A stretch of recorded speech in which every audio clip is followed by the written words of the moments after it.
Thank you very much. We will now take our last speaker from the floor, number 1425, and I would like to remind all of you that there is another session this afternoon, so the 10 speakers may have another possibility to take the floor. Thank you very much. So 1425. Hello. My name is Adam Eidinger. I'm the chairman of the DC Cannabis Campaign. We are the group that successfully passed a voter initiative in Washington, D.C.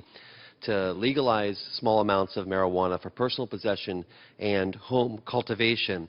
Essentially, we have legalization without commercialization in the nation's capital, and I think it's a model that this body should look at as an alternative to those who have concerns about turning this into a for-profit driven industry. I'll be very brief. Washington, D.C. is not represented in the state and the national legislature of Congress, and they have tried unsuccessfully to overturn the will of the people. 70% passed this legalization initiative. What I'm seeing in Washington, D.C. is that prohibition is degrading political integrity, not just here in the U.S., but across the globe, and that trying to uphold something that is entirely unpopular with the public is going to have political consequences.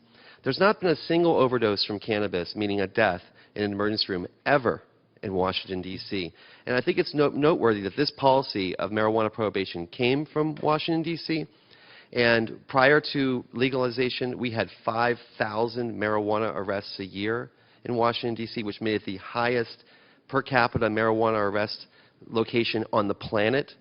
Last year, we had 7 arrests, all for people who were illicitly dealing and selling.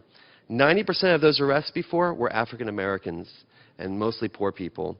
So I think prohibition has become a civil rights issue, and it's not just harm reduction, it's also about civil rights, and I appreciate your time.